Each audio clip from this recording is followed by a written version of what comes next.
ಗುರುಬ್ರಹ್ಮ. ನಿಮ್ಮೆಲ್ಲರಿಗೂ ನಾಡಿನ ಜನಗಳಿಗೆಲ್ಲ ಶುಭೋದಯ. ಇವತ್ತು ಸೋಮವಾರ 14ನೇ ತಾರೀಕು 7ನೇ ತಿಂಗಳು 2025 ಸೋಮವಾರ. ಆದರೆ ಇವತ್ತು ತುಂಬ ಶ್ರೇಷ್ಠ ಶಿವನಿಗೆ. ಆ ಉದ್ದೇಶಕ್ಕೆ ನಿಮ್ಮೆಲ್ಲರಿಗೂ ಒಳ್ಳೆಯದಾಗಲಿ ಅಂತ ಹಾರೈಸ್ತೀವಿ. ಏನಪ್ಪ ಅಂದರೆ 5-6ಕ್ಕೆ ಒಂದು ಫಂಕ್ಷನ್ಗೆ ಹೋಗಿದ್ವಿ, ಇರಲಿ ಅದು. ಆಮೇಲೆ ಗುರುಬ್ರಹ್ಮ ಗುರು ವಿಷ್ಣು ಗುರುದೇವೋ ಮಹೇಶ್ವರ ಗುರು ಸಾಕ್ಷಾತ್ ಪರಬ್ರಹ್ಮ ತಸ್ಮೈ ಶ್ರೀ ಗುರುವೇ ನಮಃ. ಶುಕ್ಲಾಂಬರಧರಂ ವಿಷ್ಣು ಶಶಿವರ್ಣಂ ಚತುರ್ಭುಜಂ ಪ್ರಸನ್ನವದನಂ ಧ್ಯಾಯೇ ಸರ್ವ ವಿಘ್ನೋಪಶಾಂತಯೇ. ನಾವು ಈ ತಿಂಗಳಲ್ಲೇನೆ 5-6ಕ್ಕೆ ಶನಿವಾರ ಭಾನುವಾರ ಒಂದು ಫಂಕ್ಷನ್ ಇದೆ ಅಂತ ಹೇಳಿದ್ರು, ಹೋದ್ವಿ.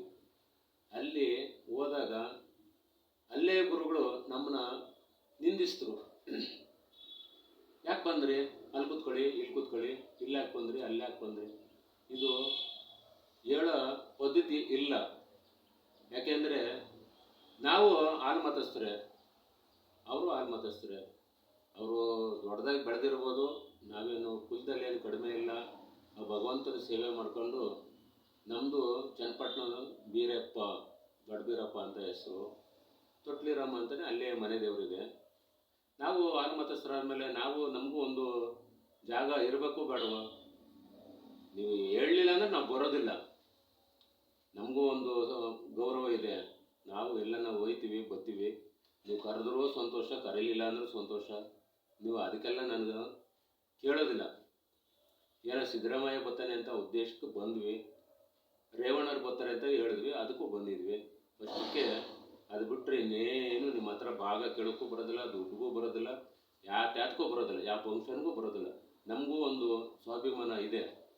ನಾವು ಆಲ್ಮತಸ್ಥರಾಗಿ ಬೇರೆ ಕಡೆ ಹೋಯ್ತೀವಿ, ಎಲ್ಲ ಜನಾಂಗನೂ ನಮ್ಮನ್ನು ಭಾವನಿಸ್ತಾರೆ, ಬನ್ನಿ ಬುದ್ಧಿ ಬನ್ನಿ ಸ್ವಾಮಿ ಅಂತ ಕರೀತಾರೆ. ಅದಕ್ಕೆ ಗೌರವ ಕೊಡ್ತೀವಿ, ನಿಮಗೂ ಗೌರವ ಕೊಡ್ತೀವಿ. ಆದರೆ ನೀವು ಎಷ್ಟು ನೊಂದಿಸ್ತರೋ ಅಷ್ಟೇ ಕಷ್ಟ ಆಯಿತು ನಮಗೆ ಜೀವನ. ಬೇಡ, ಆ ಉದ್ದೇಶಕ್ಕೆ ನಿಮ್ಮೆಲ್ಲರಿಗೂ ಒಳ್ಳೇದಾಗಲಿ, ಭಗವಂತ ಸರ್ವರಿಗೂ ಒಳ್ಳೇದಾಗಲಿ ಅಂತ ನಾನು ಕೇಳ್ತಾ ಕೈ ಮುಗಿದು ಇದು ಮಾಡ್ತಾ ಇರ್ತೀನಿ. ದೇವರೇ ಭಗವಂತ ಎಲ್ಲಿದೆಯಪ್ಪ, ಬೀರಪ್ಪ, ದೊಡ್ಡ ಬೀರಪ್ಪ ಅಂತ ಕೇಳ್ಕೊಂಡು ಕೈ ಮುಗಿದು ನಿಮ್ಮೆಲ್ಲರಿಗೂ ಒಳ್ಳೇದಾಗಲಿ. ಆದರೆ ನಮಗೆ ಏನೇ ಕಷ್ಟ ಕೊಟ್ಟರು ಭಗವಂತನ ಪ್ರೇರಣೆ ಮಾಡ್ಕೊಂಡು ಅವನ ಅನುಗ್ರಹದಿಂದ ನಾವು ಜೀವನ ಮಾಡ್ಕೊಂಡು ಹೋಗ್ತಾ ಇರ್ತೀವಿ. ಇಷ್ಟೆಲ್ಲ ಹೇಳಿ ಬಂದ್ವಿ.